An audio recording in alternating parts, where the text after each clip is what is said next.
Hello बच्चों, आज का जो हमारा टॉपिक है वो है equilibrium of A rigid body. बच्चों बहुत ही इंपॉर्टेंट टॉपिक है, छोटा सा टॉपिक है, लेकिन इस टॉपिक से रिलेटेड जनरली न्यूमेरिकल्स ही आपके एग्जाम में पूछे जाते हैं। ठीक है, इसलिए इन न्यूमेरिकल पॉइंट ऑफ व्यू से बहुत इंपॉर्टेंट टॉपिक है।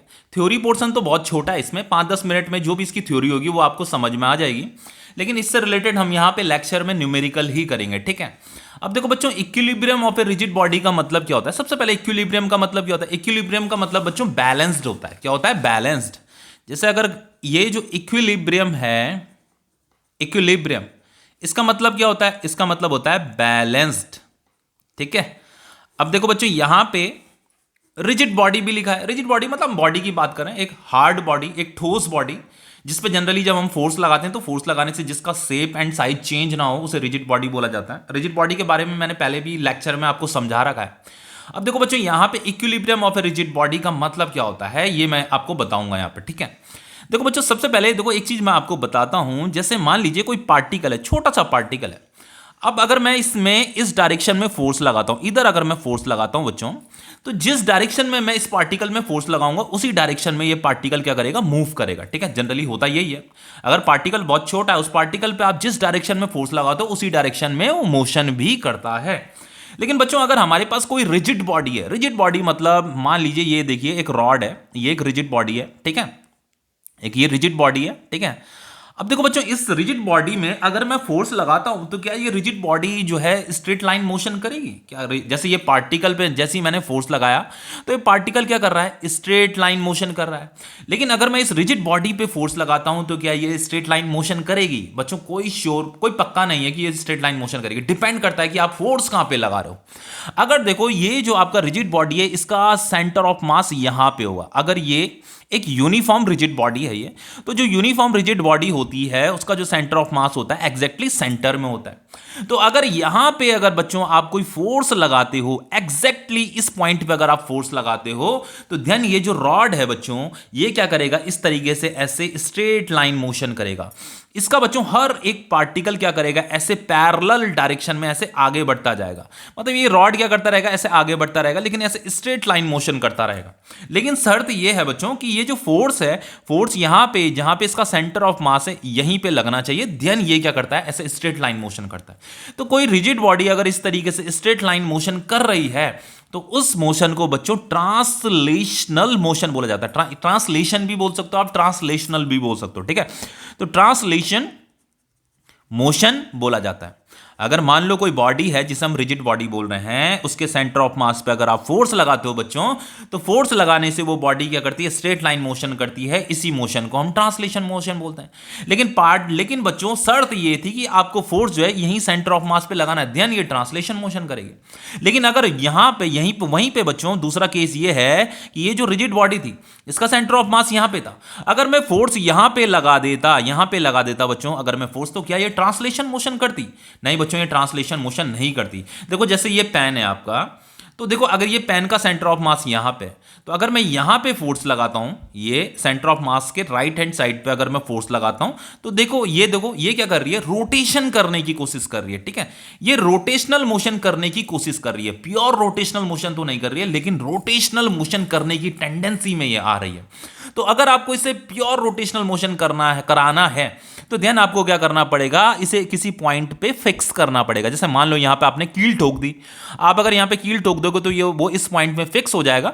देन अगर आप फोर्स लगाओगे तो देन ये क्या करेगा? इस तरीके से रोटेशनल मोशन करेगा, प्योर रोटेशनल मोशन करेगा। तो बच्चों यहां पे हमें ये चीज मैं क्यों समझा रहा हूं, अभी आपको थोड़ी देर के बाद समझ में आ जाएगा, इसकी इंपॉर्टेंस समझ में आएगी। नहीं तो जनरली ये टॉपिक हवा में निकल जाता है। न्यूमेरिकल तो समझ में आ जाएगा, लेकिन टॉपिक हवा में निकल जाता है। ठीक है, अब देखो बच्चों, थोड़ा सा 10 मिनट का थ्योरी है बस, उसके बाद हम न्यूमेरिकल ही करेंगे, उसके बाद ये लेक्चर कंप्लीट हो जाएगा आपका।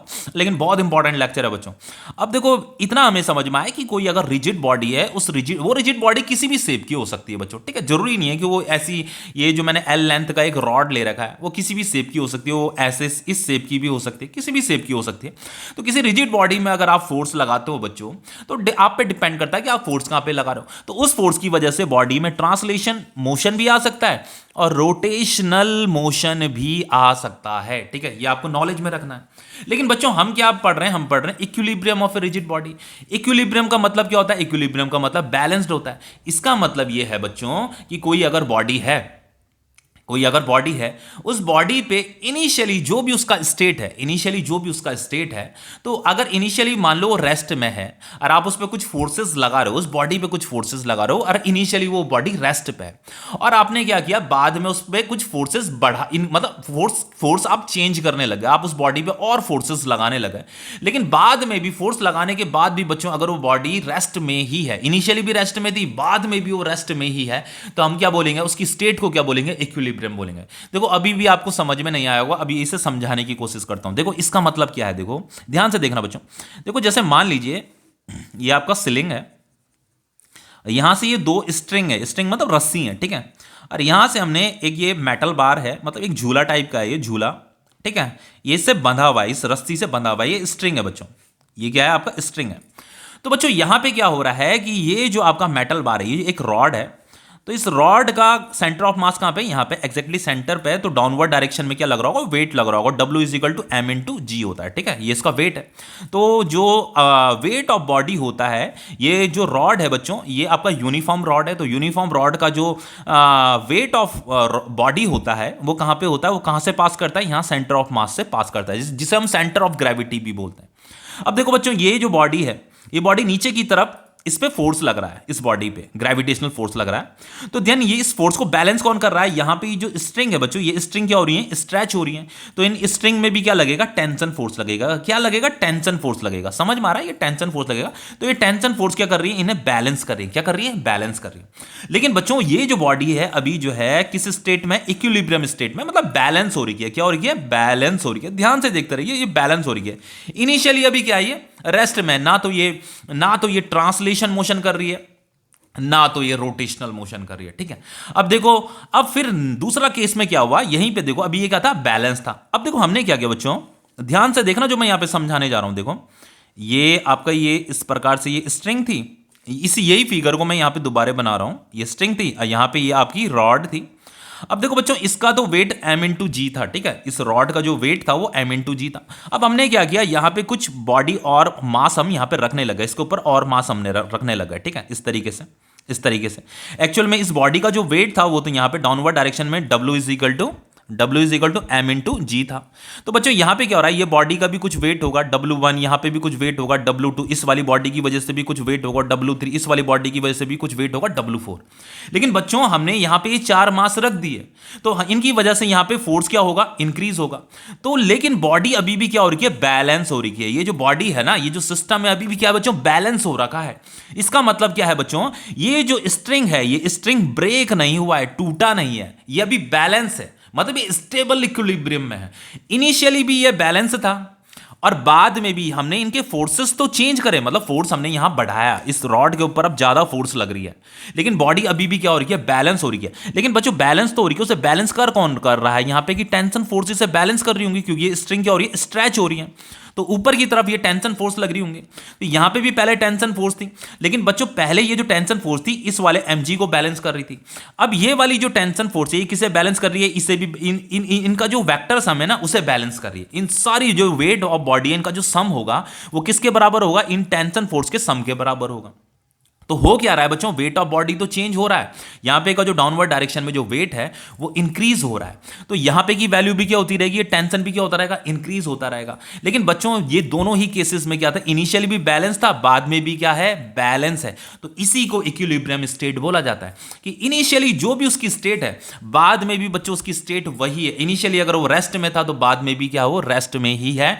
ये बॉडी ना तो ट्रांसलेशन मोशन कर रही है, ना ही रोटेशनल मोशन कर रही है। लेकिन बच्चों एक सिचुएशन ऐसी भी आती है, अगर हम बार बार इसमें फोर्स मतलब मास रखते रहेंगे तो एक टाइम के बाद क्या होगा, ये रस्सी कभी ना कभी तो टूटेगी।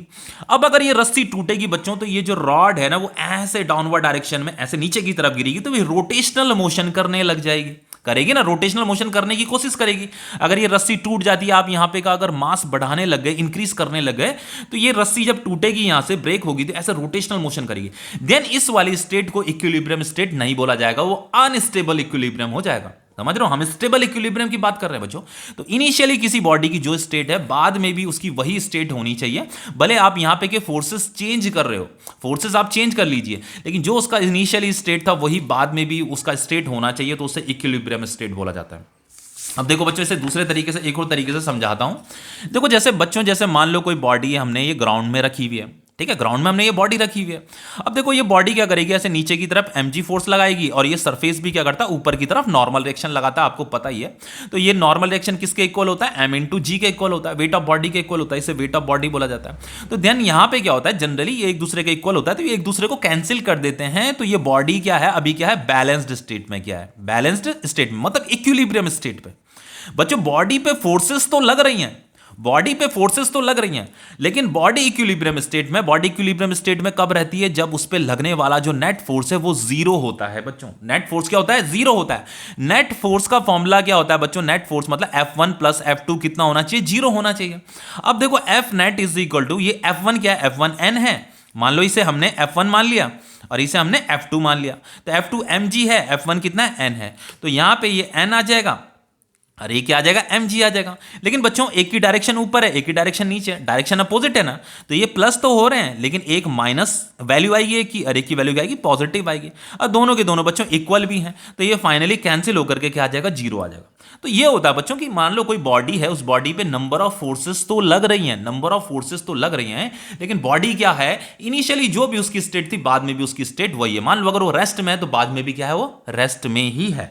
अब देखो जैसे यहां पे ये बॉडी क्या थी, इस पे ये नंबर ऑफ फोर्सेस तो लग रही थी, लेकिन बॉडी मूव नहीं कर रही थी, क्योंकि उस पे लगने वाला जो नेट फोर्स था वो कितना था, जीरो था, ठीक है। अब देखो बच्चों यहां पे, जैसे यहां पे जो मैंने आपको ये वाला जो केस समझाया था, यहां पे देखो दो केस, यहां पे जो है ना दो कंडीशन हमारे सामने है। वो कंडीशन ये है कि देखो बच्चों यहां पे क्या हो रहा है कि ये बॉडी जो है ट्रांसलेशनल इक्विलिब्रियम में भी है, रोटेशनल इक्विलिब्रियम में भी है। देखो ट्रांसलेशनल इक्विलिब्रियम में भी है, रोटेशनल इक्विलिब्रियम में भी है। ट्रांसलेशनल इक्विलिब्रियम किसे बोला जाता है, जब net force on body is zero होता है। अब देखो net force on body is zero का मतलब क्या होता है बच्चों, देखो ध्यान से देखिए। मान लीजिए यहां पे जैसे मान लीजिए ये एक ये है, वही उसी फिगर को दोबारा बना लेते हैं। इस तरीके से ये स्ट्रिंग से कनेक्टेड था, ठीक है, ये स्ट्रिंग से इस तरीके से कनेक्टेड था। अब देखिए बच्चों यहां पे कुछ टेंशन बन रही होगी, यहां पे भी कुछ टेंशन बन रही होगी, ठीक है, और यहां पे इसका सेंटर ऑफ मास होगा, तो नीचे की तरफ कुछ वेट ऑफ, इस रॉड का जो वेट होगा वो डाउनवर्ड डायरेक्शन में लग रहा होगा, m/g, ठीक है, ये वेट है, वेट ऑफ रॉड है। अब देखो बच्चों यहां पे, लेकिन ये बॉडी क्या हो रही है, ये क्या है, बैलेंस्ड स्टेट में, ये इक्विलिब्रियम स्टेट में। क्या ये बॉडी मूव कर रही है, क्या ये जो रॉड है बच्चों ये क्या ऊपर या नीचे मूव कर रही है, कहीं मूव नहीं कर रही। ना तो ये एक्स एक्सिस में मूव कर रही है, ना तो ये वाई एक्सिस में मूव कर रही है, ना तो ये हॉराइजॉन्टल डायरेक्शन में मूव कर रही है, ना तो ये वर्टिकल डायरेक्शन में मूव कर रही है। तो इसे क्या बोला जाता है, इसे ये बोला जाता है कि net force on body is zero. देखो net force on body is zero का मतलब यह है कि एक्स डायरेक्शन में भी फोर्स कितना लग रहा है, जीरो लग रहा है, वाई डायरेक्शन में भी जीरो लग रहा है, जेड डायरेक्शन में भी जीरो लग रहा है, ठीक है। देखो होता है ना, ये एक्स एक्सिस होती है, ये वाई एक्सिस होती है, जेड एक्सिस होती है, ये एक्स होती है, वाई होती है, ये जेड होती है। तो ये जो रॉड है ये ना तो इस डायरेक्शन में मूव कर रही है, ना तो इस डायरेक्शन में मूव कर रही है, और ना तो जेड डायरेक्शन, किसी भी एक्सिस में ये मूव नहीं कर रही है, ठीक है। तो हम क्या बोलेंगे कि इस पे लगने वाला जो नेट फोर्स है वो कितना है, जीरो है। हो क्या रहा है बच्चों, ये देखो वाई एक्सिस में, ये जो वाई एक्सिस है ना, वाई एक्सिस में जो नेट फोर्स लग रहा है वो जीरो है। देखो ऐसा मैं क्यों बोल रहा हूं, देखो वाई एक्सिस ऐसे होती है ना, तो देखो एक फोर्स ये है, ये भी वाई एक्सिस में, और एक फोर्स ये टेंशन फोर्स भी वाई एक्सिस में लग रही है। तो ये जो mg है, इस mg को बैलेंस कौन कर रहा है, ये दोनों टेंशन फोर्स कर रही है। एक्चुअल में ये जो mg फोर्स है, ये mg फोर्स क्या ग्रेविटेशनल फोर्स की वजह से लग रहा है, तो ये ग्रेविटेशनल फोर्स इस रॉड को नीचे की तरफ खींचना चाह रहा है। लेकिन इसे बैलेंस कौन कर रहा है बच्चों, ये स्ट्रिंग, ये जो धागे हैं ना, यहाँ पे जो स्ट्रिंग लगे हुए हैं वो क्या हो रहा है, स्ट्रेच हो रहे हैं, खींच रहे हैं, तो यहाँ पे क्या लग रही है, टेंशन फोर्स लग रही है। तो फाइनली यहाँ पे क्या हो रहा है बच्चों, ये जो टेंशन फोर्स है T प्लस टी, ये जो टेंशन फोर्स है T प्लस टी, वो किसके इक्वल है बच्चों, वो इस mg के इक्वल है। तो यहां पे T प्लस टी, ये ऊपर की तरफ है तो ये तो प्लस होंगे, फिर plus minus mg is equal to क्या हो जाएगा, जीरो हो जाएगा, ठीक है। क्योंकि ये दोनों बच्चों यहां पे क्या लिखा, देखो F net is equal to zero होता है, तो जो नेट फोर्स होता है, नेट फोर्स भी जीरो होता है। तो नेट फोर्स हम कैसे निकालते हैं, उस बॉडी पे लगने वाली जितनी भी टोटल फोर्स है उनका वेक्टर सम हम कर देते हैं। तो बच्चों यहां पे हमने क्या कर दिया, ये वेक्टर सम कर दिया। भाई एक फोर्स ये भी लग रही थी इस वाली बॉडी पे, एक फोर्स ये भी लग रही है इस वाली बॉडी पे, इस स्ट्रिंग की वजह से लग रही है, ठीक है, क्योंकि ये स्ट्रिंग से कनेक्टेड है। अब एक फोर्स यहां भी लग रही है, नीचे की तरफ भी लग रही है। तो हम अगर इनका वेक्टर सम करेंगे बच्चों, तो यहां पे का जो एफ नेट आएगा, देखो F net is equal to क्या होता है, जीरो होता है। तो ये जो एफ नेट आया बच्चों कितना आया, जीरो आया। इसका मतलब इन फोर्सेस को बैलेंस कौन कर रहा है, ये वाली फोर्स कर रही है। तो ये डाउनवर्ड डायरेक्शन में जो फोर्स होगी उसे हमें नेगेटिव लेना है, ऊपर की तरफ जो फोर्स है उसे हमें पॉजिटिव लेना है। तो फाइनली ये क्या होंगे, कैंसिल होकर के क्या आ जाएंगे, जीरो आ जाएंगे। तो इन दोनों का सम जो होगा वो किसके इक्वल होगा, इसके इक्वल होगा। समझ में आ रहा है। तो फाइनली एक्चुअल में ये टी प्लस टी किसके इक्वल है, ये माइनस एम जी है ना, तो इसे मैं राइट हैंड साइड में भेजूंगा तो एम इंटू जी इसके इक्वल है। तो ऊपर जितना फोर्स लग रहा है उतना ही फोर्स नीचे भी लग रहा है, तो ये फाइनली कैंसिल हो जा रहे हैं। इसीलिए ये बॉडी ना तो इधर मूव कर रही है ना तो इधर मूव कर रही है। ये किस स्टेट में बच्चों, ये ट्रांसलेशनल इक्विलिब्रियम स्टेट में। तो इसी को ट्रांसलेशनल इक्विलिब्रियम बोला जाता है कि एक्स एक्सिस में, एक्स डायरेक्शन में भी जो नेट फोर्स है वो जीरो है, वाई डायरेक्शन में भी जो नेट फोर्स है वो भी जीरो है, और जेड डायरेक्शन में भी जो नेट फोर्स है वो भी जीरो है। ठीक है, तो इसे क्या बोला जाता है, ट्रांसलेशनल इक्विलिब्रियम बोला जाता है। अब दूसरा केस क्या है, रोटेशनल इक्विलिब्रियम। अब देखो बच्चों, अब मान लो अगर ये अचानक से ये स्ट्रिंग यहां से टूट जाता, ये ब्रेक हो जाता, तो देन ये जो रॉड है ये ऐसे नीचे की तरफ ऐसे मोशन करने लगता है, ऐसे नीचे की तरफ, तो इसमें रोटेशनल मोशन आ जाता, देन ये इक्विलिब्रियम स्टेट में नहीं रहता। लेकिन बच्चों इसे इक्विलिब्रियम स्टेट में तब माना जाता है, किसी भी रिजिड बॉडी को इक्विलिब्रियम तब माना जाता है जब वो ट्रांसलेशनल इक्विलिब्रियम भी होता है, रोटेशनल इक्विलिब्रियम भी होता है। तो इसका मतलब यह है कि ये बॉडी ना तो ट्रांसलेशन मोशन कर रही है ना ही ये रोटेशनल मोशन कर रही है, ये क्या हो रही है, बैलेंस हो रही है, रेस्ट में। फोर्सेस तो लग रही हैं इसमें, नंबर ऑफ फोर्सेस तो लग रही हैं, लेकिन ये बॉडी ना तो रोटेशनल मोशन कर रही है ना ही ट्रांसलेशनल मोशन कर रही है। ये रोटेशनल इक्विलिब्रियम में है और ये ट्रांसलेशनल इक्विलिब्रियम में भी है। ठीक है, तो रोटेशनल इक्विलिब्रियम का मतलब भी क्या होता है, नेट टॉर्क इज जीरो। क्योंकि बच्चों किसी भी बॉडी में जो रोटेशन आता है वो किसकी वजह से आता है, टॉर्क की वजह से आता है। किसी भी बॉडी में जो टर्निंग इफेक्ट आता है, जो रोटेशन आता है, वो किसकी वजह से आता है, टॉर्क की वजह से आता है। लेकिन इसमें तो कोई टर्निंग इफेक्ट नहीं आ रहा है। अगर ये रस्सी टूट जाती है यहां से तो ध्यान थोड़ा सा टर्निंग इफेक्ट हमें दिखाई देता है यहाँ पे, क्योंकि ये नीचे की तरफ फॉल होने लग जाता है, ये रॉड नीचे की तरफ फॉल होने लग जाता है ऐसे तिरछे में, तो हमें टर्निंग इफेक्ट दिखाई देता।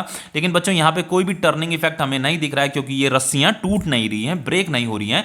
इसलिए इसका मतलब हम ये बोलेंगे ये रोटेशनल इक्विलिब्रियम में, मतलब ये बैलेंस हो रखा है। बैलेंस होने का मतलब यह है कि इस पे लगने वाला नेट टॉर्क कितना है बच्चों, जीरो है। नेट टॉर्क कितना, जीरो है। क्योंकि नेट टॉर्क अगर जीरो नहीं होता तो देन ये जो रस्सियां हैं ये टूट जाती बच्चों। तो यानी कि इसमें नेट टॉर्क जीरो होने का मतलब ये जो बॉडी है बच्चों ये रोटेशनल मोशन नहीं कर रही है, इसमें कोई भी टर्निंग इफेक्ट नहीं है। तो देन नेट टॉर्क, जैसे हम नेट फोर्स कैसे निकाला था, F1 plus F2 plus F3 plus F4, जितने भी नंबर ऑफ फोर्सेज है उनका वेक्टर सम करो and so on is equal to कितना आता है, जीरो आता है। तो उसी को हम ट्रांसलेशनल इक्विलिब्रियम बोलते हैं। उसी तरीके से नेट टॉर्क किसे बोला जाता है बच्चों, नेट टॉर्क का मतलब torque 1 torque 2 torque 3 torque 4 plus so on is equal to zero होता है। क्योंकि बच्चों एक फोर्स ये लग रही है, एक फोर्स ये लग रही है, तो इस फोर्स की वजह से भी कुछ टर्निंग इफेक्ट यहां पे बन रहा होगा, इस फोर्स की वजह से भी कुछ टर्निंग इफेक्ट यहां पे बन रहा होगा। तो ध्यान, लेकिन फाइनली हो क्या रहा है बच्चों, ये जो नेट टॉर्क यहां पे बन रहा है वो जीरो बन रहा है। देखो कैसे, देखो ये जो फोर्स लग रही है ऊपर की तरफ, तो इस फोर्स की वजह से ये जो है ऐसे क्लॉकवाइज इसमें टर्निंग इफेक्ट आ रहा होगा, इस वाली फोर्स की वजह से ऐसे एंटी क्लॉकवाइज टर्निंग इफेक्ट आ रहा होगा। तो ये क्लॉकवाइज और एंटी क्लॉकवाइज क्या हो जा रहे हैं बच्चों, आपस में क्या हो जा रहा है, एक दूसरे को कैंसिल कर रहे हैं। तो फाइनली जो नेट टॉर्क आ रहा है वो क्या आ रहा है, जीरो आ रहा है। ये है कहने का मतलब। ठीक है, अब देखो बच्चों यहां पे हमें क्या करना है, देखो यहां पे डेफिनेशन का मतलब भी मैं समझा देता हूं। तो डेफिनेशन क्या कह रहा है, a rigid body is said to be in mechanical equilibrium if both its linear momentum and angular momentum are not changing with time। मतलब कोई रिजिड बॉडी है, उसका जो लीनियर मोमेंटम है और जो एंगुलर मोमेंटम है अगर वो टाइम के साथ साथ चेंज नहीं हो रहा है, चेंज नहीं होने का मतलब इनिशियली जो उसका मोमेंटम था बाद में भी उसका मोमेंटम वही है। मतलब इनिशियली उसका मोमेंटम अगर जीरो था तो बाद में भी उसका मोमेंटम क्या है, जीरो ही है। ये है कहने का मतलब। भले उसमें आप फोर्सेस, मैंने जैसे यहां पे आपको बताया था, भले आप उसकी फोर्सेस इंक्रीज डिक्रीज कर लीजिए, लेकिन इनिशियली जो भी उसका स्टेट था बाद में भी उसका स्टेट वही है। मतलब इनिशियली जो भी उसका लीनियर मोमेंटम था बाद में भी उसका लीनियर मोमेंटम वही रहेगा, और या इनिशियली जो भी उसका एंगुलर मोमेंटम था बाद में भी उसका एंगुलर मोमेंटम वही रहेगा। वो are not changing with time, वो टाइम के साथ चेंज नहीं होना चाहिए। देन उस स्टेट को क्या बोला जाता है, उस रिजिड बॉडी को क्या बोला जाएगा, equilibrium of A rigid body बोला जाएगा। उसकी स्टेट को इक्विलिब्रियम बोला जाएगा। इक्विवेलेंटली हम इसे दूसरे वर्ड में, ये दूसरे शब्दों में हम ये भी कह सकते हैं, the body has neither linear acceleration nor angular acceleration. इसका मतलब यह है कि उसका जो लीनियर एक्सेलरेशन है, उसके पास ना तो लीनियर एक्सेलरेशन है ना ही उसके पास एंगुलर एक्सेलरेशन है। तो उसका लीनियर एक्सेलरेशन भी जीरो है, और उसका जो एंगुलर एक्सेलरेशन है, एंगुलर एक्सेलरेशन को अल्फा से डिनोट किया जाता है, वो भी कितना है, जीरो है। ये है कहने का मतलब। ठीक है, तो बच्चों इतना आपको समझ में आ गया होगा। अब देखिए यहां पे जो हम न्यूमेरिकल करेंगे ना, न्यूमेरिकल करने के लिए बस हमें ये कंडीशन याद रखनी है, एक रोटेशनल इक्विलिब्रियम के लिए हमें ये कंडीशन याद रखनी है कि net force on rigid body क्या होगा बच्चों, net force on rigid body कितना होगा, जीरो होगा। एक तो ये हम लेंगे, ठीक है, न्यूमेरिकल सॉल्व करने के लिए। और दूसरी कंडीशन हम ये अप्लाई करेंगे कि for rotational equilibrium net torque on rigid body कितना होता है बच्चों, जीरो होता है, ठीक है। तो इन दोनों की हेल्प से हम इक्वेशन बनाएंगे एंड देन क्वेश्चन सॉल्व करेंगे, ठीक है। तो चलिए क्वेश्चन स्टार्ट करते हैं। देखिए ये क्वेश्चन स्टार्ट करते हैं बच्चों। देखिए ये पहला क्वेश्चन है आपका। यहां पे कह रहा है we have a uniform rod of mass 20 kg। बच्चों एक ये यूनिफॉर्म रॉड है, ये स्ट्रिंग में ऐसे लटक रहा है, ठीक है। ये आपका क्या सिलिंग है और यहां ये रस्सी ऐसे नीचे लटक रही है और उसमें ये यूनिफॉर्म रॉड बंधा हुआ है, ये इसमें लटक रहा है, ठीक है, बैलेंस हो रखा है। मतलब uniform rod of mass 20 kg, इसका जो मास दे रखा है इस यूनिफॉर्म रॉड का वो 20 kg दे रखा है, upon which a small mass of 5 kg is resting at 10 centimetre from one end. अब देखो बच्चों ये कह रहा है कि इनमें से कोई एक एंड से जो है 10 सेंटीमीटर की डिस्टेंस पे, 10 सेंटीमीटर की दूरी पे 5 kg का मास क्या कर रहा है, रेस्ट कर रहा है, ठीक है।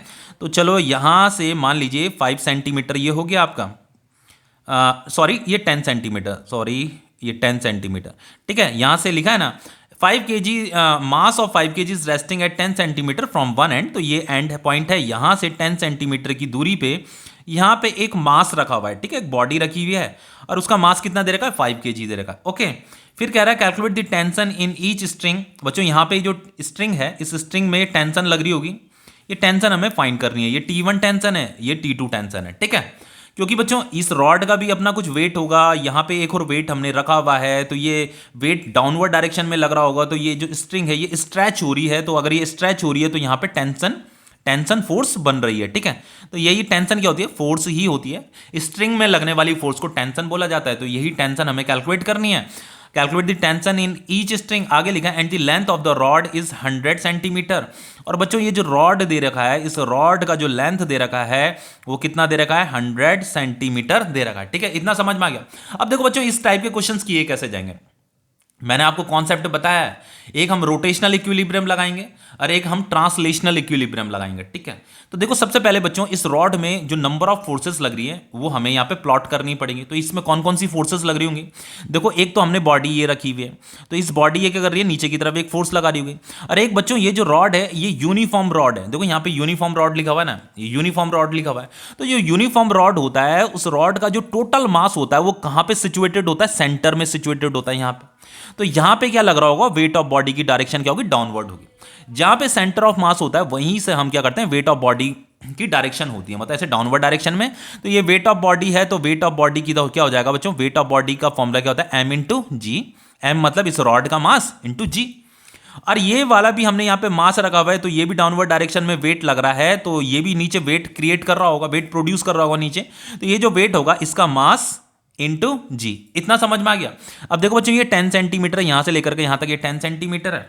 ध्यान से देखिए ये कितना हो जाएगा आपका, अगर ये 100 है तो ये सेंटर है, ठीक है, ये सेंटर ऑफ मास है, तो ये कितना हो जाएगा 100 का हाफ, यानी कि 50 सेंटीमीटर हो जाएगा। और बच्चों ये भी आपका कितना हो जाएगा, ये 50 हो जाएगा ये भी, ठीक है।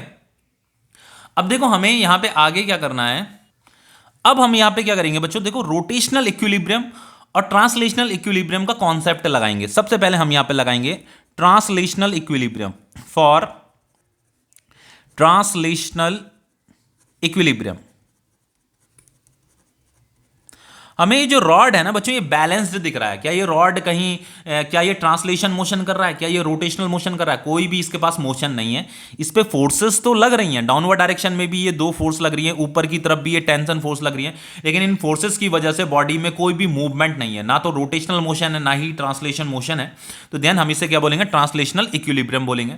देन ट्रांसलेशनल इक्विलिब्रियम के लिए जो कंडीशन होती है वो क्या होती है, net force on body, net force on ये दिस रॉड विल भी क्या होगा बच्चों, जीरो होगा। ट्रांसलेशनल इक्विलिब्रियम का मतलब नेट फोर्स जीरो है, क्योंकि बच्चों नेट फोर्स जीरो है इसीलिए ये स्ट्रिंग टूट नहीं रहा है। क्योंकि अगर नेट फोर्स जीरो नहीं होता तो इसका मतलब क्या हो जाता बच्चा, ये अनबैलेंस्ड हो जाता, ये अनबैलेंस्ड हो जाता तो यहाँ पे का जो स्ट्रिंग है ये ब्रेक हो जाता, ठीक है। पर ये स्ट्रिंग ब्रेक नहीं हो रहा है, इसका मतलब ये बैलेंस है, इसका मतलब इसमें नेट फोर्स कितना लग रहा है, जीरो लग रहा है। अब देखो नेट फोर्स का फॉर्मूला क्या होता है, नेट फोर्स का मतलब बच्चों ये होता है कि ये जितनी नेट फोर्स मतलब वेक्टर सम कितना है, जीरो है। मतलब एक फोर्स ये है, एक फोर्स ये है, एक फोर्स ये है, एक फोर्स ये, इनका जो वेक्टर सम है वो कितना है, जीरो है।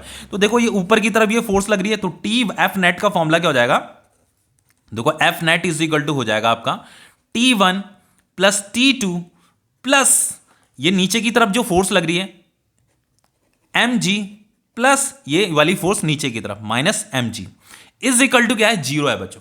समझ रहे हो ना, ये देखो ये डाउनवर्ड डायरेक्शन में जो फोर्स है उसे आपको नेगेटिव लेना है और जो ऊपर की तरफ जो फोर्स है उन्हें पॉजिटिव लेना है और इन सबको क्या कर देना है, ऐड कर देना है।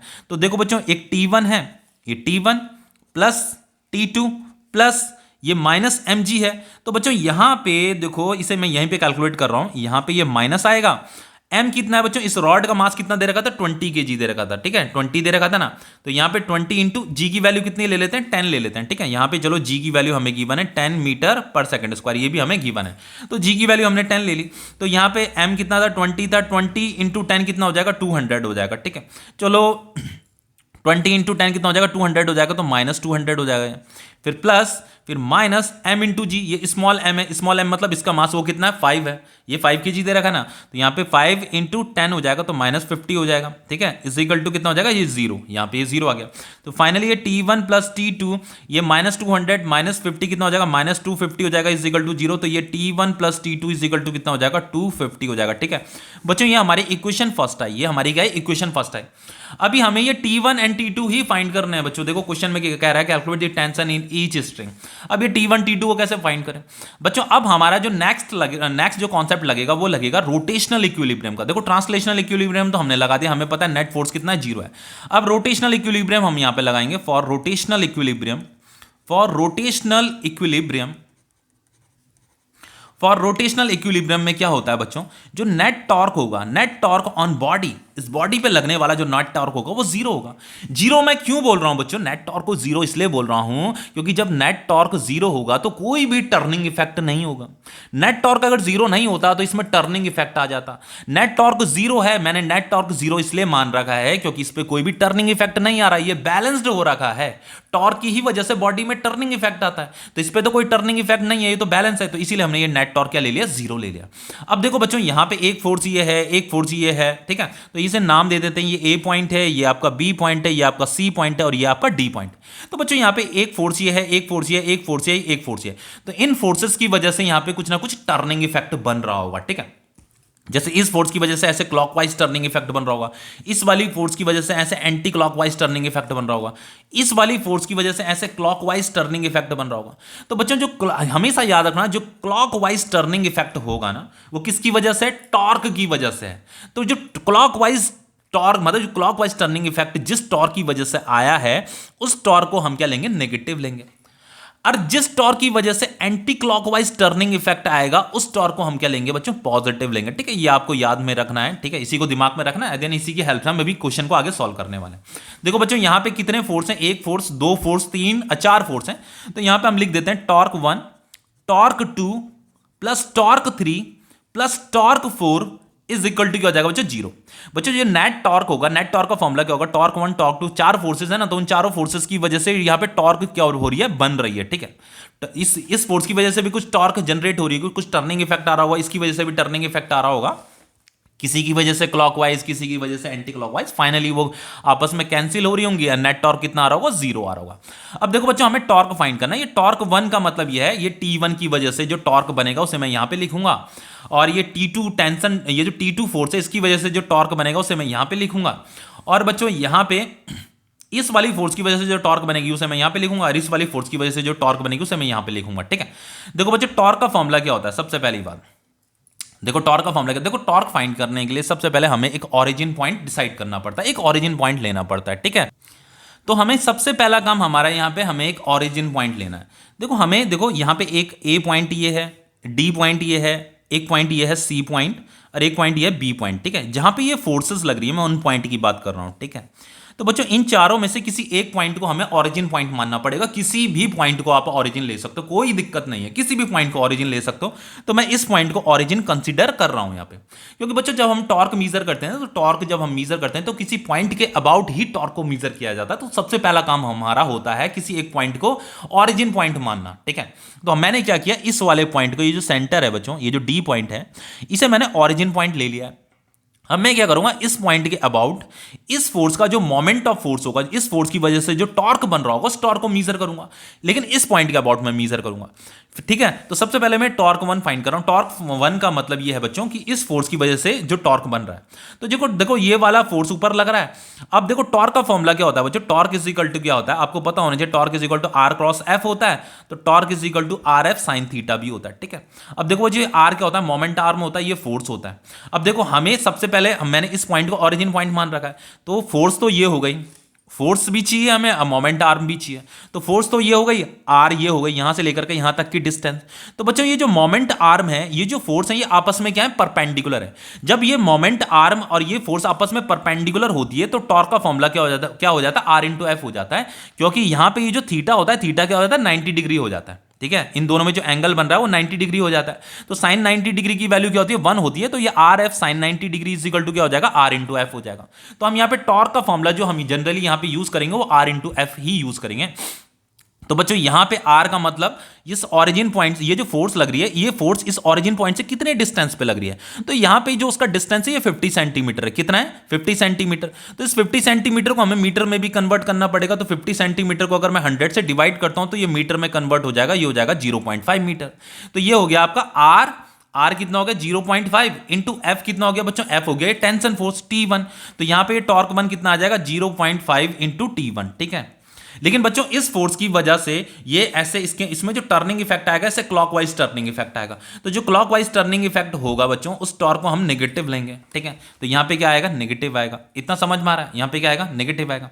फिर प्लस, अब ये टॉर्क 2 है, टॉर्क 2 मतलब इस वाले फोर्स की वजह से, अब ये वाला फोर्स, और यहीं से हम इस पॉइंट से यहां से हम क्या करेंगे बच्चों, ये इस फोर्स की वजह से जो टर्निंग इफेक्ट आया होगा, जो टॉर्क बन रहा होगा यहां पे, उस टॉर्क को हम मीजर करेंगे। तो हम ये वाली डिस्टेंस लेंगे इनटू ये फोर्स लेंगे, तो ये वाली डिस्टेंस अगेन कितनी हो जाएगी 50 सेंटीमीटर, तो 50 सेंटीमीटर कितना होता है बच्चों 0.5 होता है, तो अगेन यहां पे भी हम 0.5 इंटू T2 लिखेंगे। लेकिन बच्चों इस फोर्स की वजह से जो टर्निंग इफेक्ट आ रहा है वो ऐसे एंटी क्लॉकवाइज आ रहा है। कैसा आ रहा है, एंटी क्लॉकवाइज। तो जो एंटी क्लॉकवाइज टॉर्क होता है उसे हम पॉजिटिव उसकी वैल्यू लेते हैं, तो यहां पे पॉजिटिव आएगा। ठीक है, फिर यहां पे क्या होता है, ये टॉर्क 3 निकालना है हमें।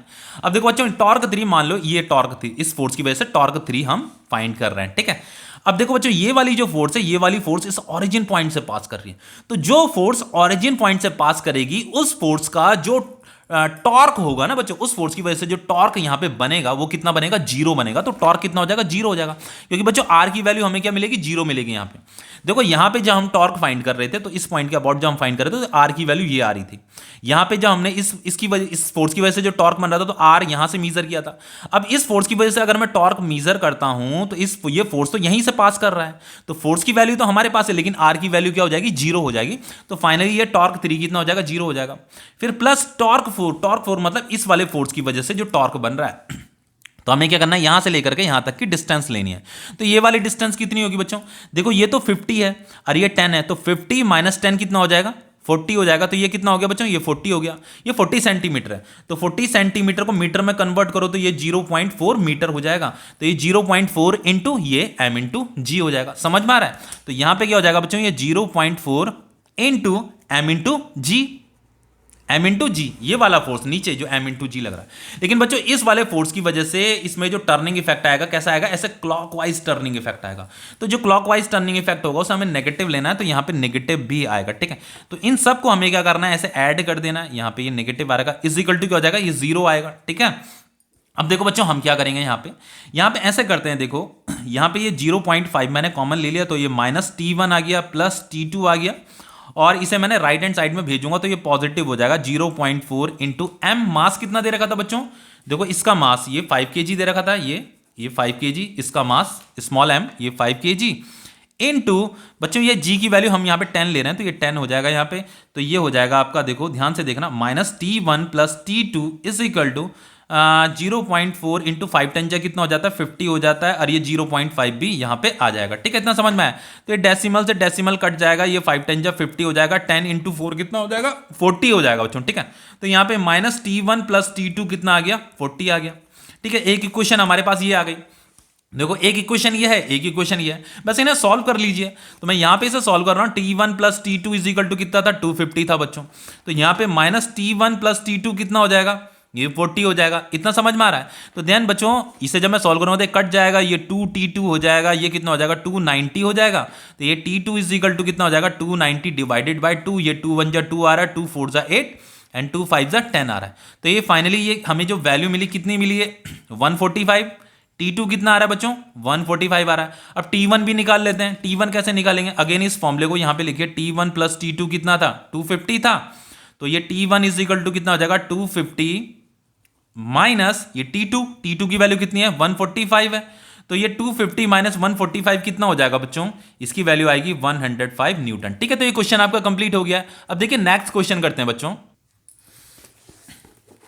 देखिए बच्चों, ये नेक्स्ट क्वेश्चन है, ये भी आपका एनसीईआरटी का ही क्वेश्चन है। बहुत ही सिंपल क्वेश्चन है। ये क्वेश्चन मैंने एनसीईआरटी सॉल्यूशन में करा भी रखा है। अब देखो बच्चों, यहां पे क्या है, देखो यहां पे कह रहा है, देखो बच्चों एक और चीज बताता हूं आपको। जैसे यहां पे ये आपकी एनसीईआरटी की बुक है। देखो ये क्वेश्चन तो मैं अभी करा रहा हूं, लेकिन जनरली इस चैनल में आपको एनसीईआरटी सॉल्यूशन भी कराया जाता है। ठीक है, आप लोगों को पता होगा। तो देखो जैसे ये वाला जो क्वेश्चन है ना, ये भी आपका equilibrium of A rigid body से ही रिलेटेड क्वेश्चन है। तो ये क्वेश्चन भी मैंने आपको एनसीईआरटी सॉल्यूशन में करा रखा है। ठीक है, तो एनसीईआरटी सॉल्यूशन जरूर देख लेना, आपको चैनल की प्लेलिस्ट में ये क्वेश्चन मिल जाएगा। ठीक है, मैं आपको यहाँ पे बता रहा हूँ कौन कौन से क्वेश्चन आपके equilibrium of A rigid body से रिलेटेड है, इसलिए ये टॉपिक बहुत इंपॉर्टेंट हो जाता है। ठीक है, इससे न्यूमेरिकल ही एग्जाम में पूछे जाते हैं। ये वाला जो क्वेश्चन है बच्चों, ये भी equilibrium of A rigid body का ही क्वेश्चन है। ये वाला जो क्वेश्चन है, ये भी आपका equilibrium of A rigid body का ही क्वेश्चन है। तो ये क्वेश्चन मैंने एनसीईआरटी सॉल्यूशन में करा रखे हैं। और बच्चों ये वाला जो क्वेश्चन है आपका, देखिए ये वाला क्वेश्चन भी आपका equilibrium of A rigid body का ही है। तो ये क्वेश्चन भी मैंने एनसीईआरटी सॉल्यूशन में करा रखा है। तो एनसीईआरटी सॉल्यूशन जरूर देख लेना, देन आपको ये टॉपिक अच्छे से समझ में आ जाएगा। अब देखो इस वाले क्वेश्चन को मैं करा रहा हूं। देखो यहां पे क्या कह रहा है, मेटल बार 70 सेंटीमीटर लॉन्ग। बच्चों ये एक मेटल बार है। ठीक है, ये 70 सेंटीमीटर लॉन्ग दे रखी है। ठीक है, इसकी लेंथ कितनी है 70 सेंटीमीटर है। एंड कह रहा है end 4 kg in mass supported on two knife edges place a metal bar 70 centimeter long and 4 kg in mass supported on two knife edges placed in 10 centimeter from each end। वो ये कह रहा है कि इसका जो लेंथ है वो 70 सेंटीमीटर, लेकिन इसका जो मास है वो 4 kg है। ठीक है, इसका जो टोटल मास है वो 4 kg है। और ये जो टू नाइफ एजेस के ऊपर ये प्लेस्ड हो रही है, इसके ऊपर बैलेंस हो रही है। और ये जो नाइफ एजेस हैं, यहां से इस एंड पॉइंट से जो इनकी जो डिस्टेंस है, यहाँ की जो इस नाइफ एज जो है इतनी डिस्टेंस पे, कितनी डिस्टेंस पे 10 सेंटीमीटर की डिस्टेंस पे ये प्लेस्ड हो रखे हैं। ठीक है, तो ये वाला जो डिस्टेंस है वो 10 सेंटीमीटर है। इतना समझ में आ गया। अब देखो बच्चों यहां पे क्या कह रहा है, इस 6 kg load is suspended at 30 centimetre from one end. तो देखो बच्चों सबसे पहली बात, अगर ये 70 सेंटीमीटर का लेंथ है तो यहां पे ये सेंटर होगा।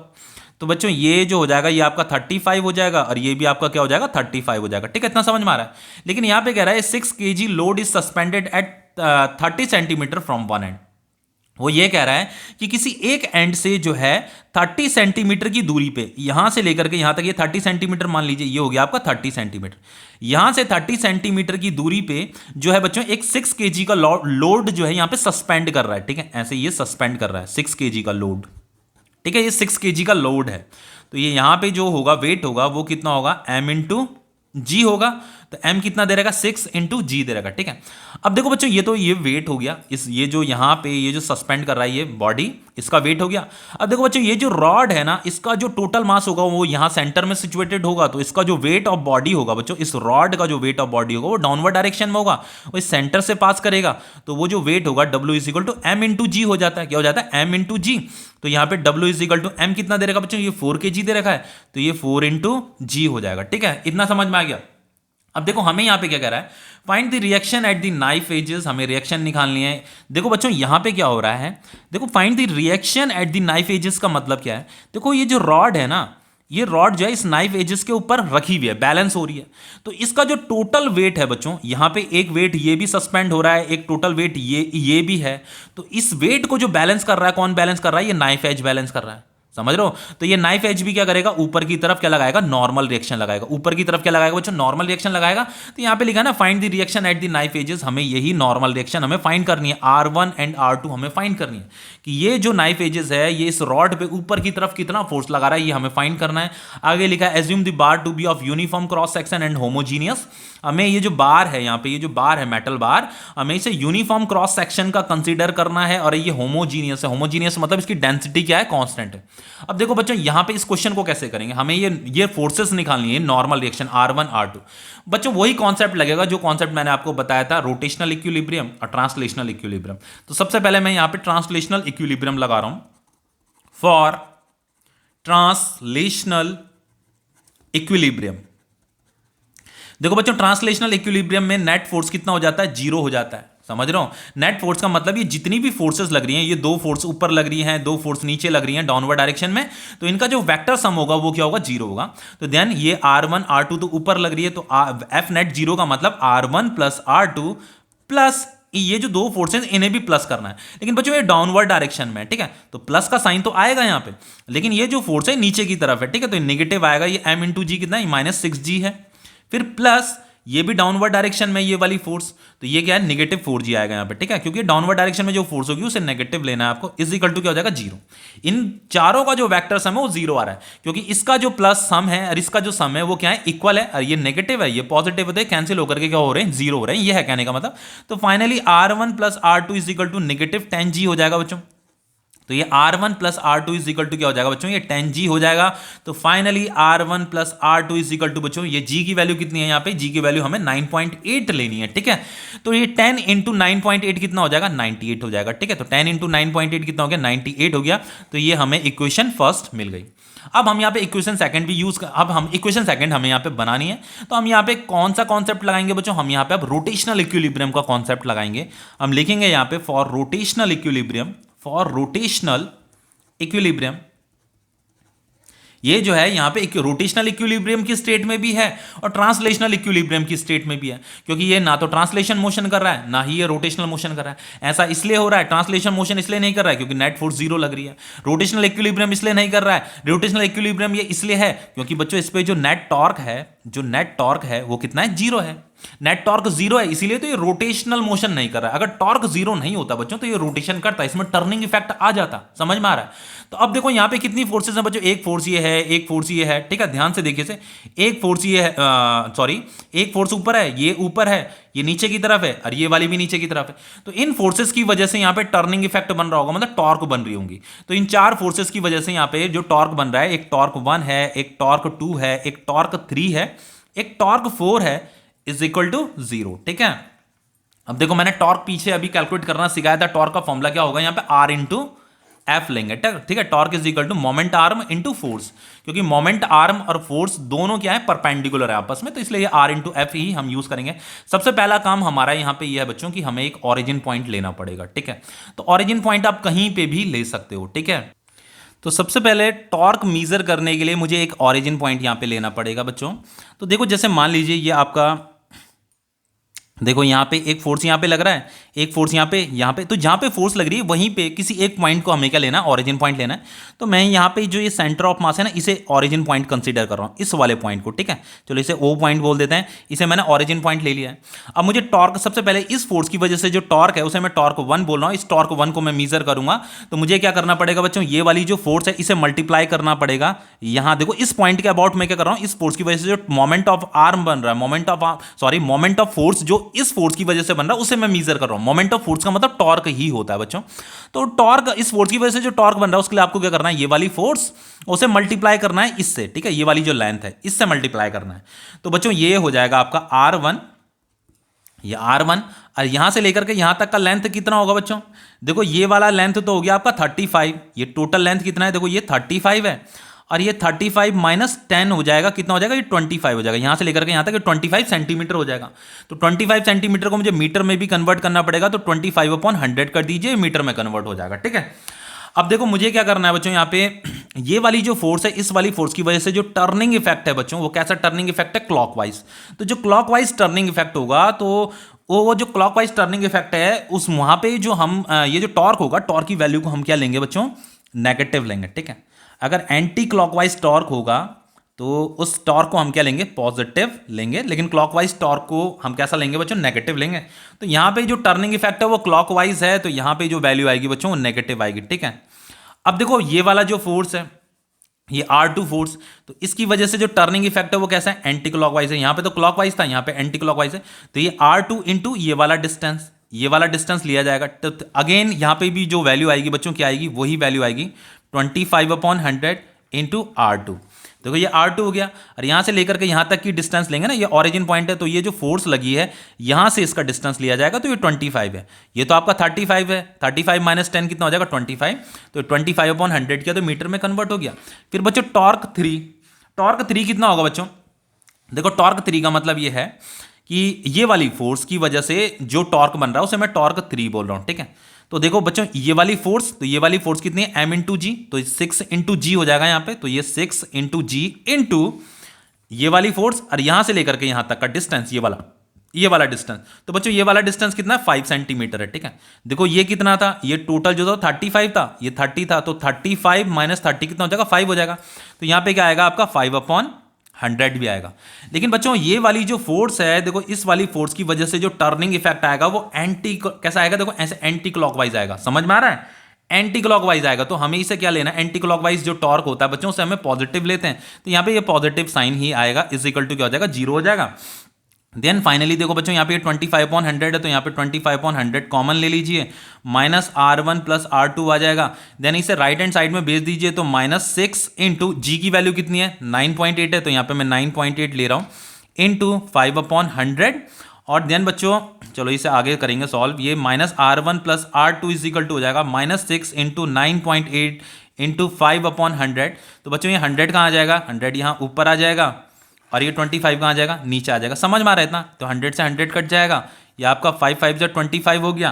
तो then -R1 plus R2 is equal to कितना हो रहा है, 6 8 जा 48, 4 कैरी, 6 9 जा 54, ये 58.8 हो गया, और ये डिवाइडेड बाय 5 हो गया, ठीक है। तो यहाँ पे ये माइनस का साइन भी आएगा, अगर मैं इसे कैंसिल करता हूँ, डिवाइड करता हूँ, तो ये 5 1 जा 5, 5 1 जा 5, एंड देन ये हो जाएगा आपका 5 7 जा 35, 5 6 जा 30, ठीक है। तो -R1 प्लस R2 कितना आ रहा है बच्चों, -1.76 आ रहा है, ठीक है। ये नेगेटिव साइन भी आएगा यहाँ पे। अब देखो बच्चों एक इक्वेशन हमें ये मिल गई, और एक इक्वेशन हमारे पास ये थी, तो इन्हें सॉल्व करना है बस, बाकी कुछ भी नहीं करना बच्चों। देखो R1 प्लस R2 हमें कितना गिवन था, ये वाला वैल्यू 98 था, और यहाँ पे आपका -R1 plus R2 is equal to -11.76, ये R1 से R1 कट जाएगा, तो ये 2R2 हो जाएगा, R2 प्लस R2 कितना हो जाएगा 2R2। इन्हें अगर मैं सॉल्व करूंगा तो ये कितना आएगा बच्चों, 100 माइनस 76 कितना होता है 24, एंड देन ये 90 ये हो जाएगा आपका ये कितना हो रहा है, ये 86 आएगा, ठीक है। यहाँ पे 86.24, ठीक है, एक बार चेक कर लेना बच्चों, हाँ 86 ही आ रहा है, ठीक है ठीक है, ये 86.24 आ जाएगा। देन ये फाइनली बच्चों R2 इज इक्वल टू कितना हो जाएगा 86.24 डिवाइडेड बाय 2, इन्हें काटिए, 2 4 जा 8, 2 3 जा 6, 2 1 जा 2, 2 2 जा 4, तो R2 कितना आ रहा है बच्चों, R2 आ रहा है आपका 43.12। अब हमें क्या करना है, जस्ट ये देखो यहाँ वैल्यू पुट करनी है, तो मैं इसे अगेन दोबारा यहाँ पे लिख रहा हूँ, ये R1 plus R2 is equal to 98 था, तो R1 देखो R2 तो हमने निकाल दिया ना 43.12 है, तो R1 is equal to 98 minus R2 आ जाएगा, तो R2 की वैल्यू कितनी है 43.12 है।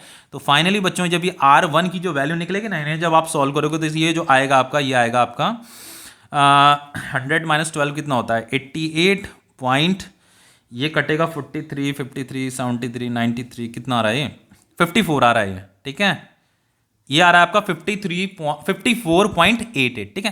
तो ये क्वेश्चन आपके कंप्लीट हो गए, ओके बच्चों। लेकिन जो मैंने क्वेश्चंस आपको एनसीईआरटी में दिखाए थे उन क्वेश्चंस को जरूर देख लेना, वो आपको चैनल की प्लेलिस्ट में जो एनसीईआरटी सॉल्यूशन है वहां पे मिल जाएंगे वो क्वेश्चन, ठीक है।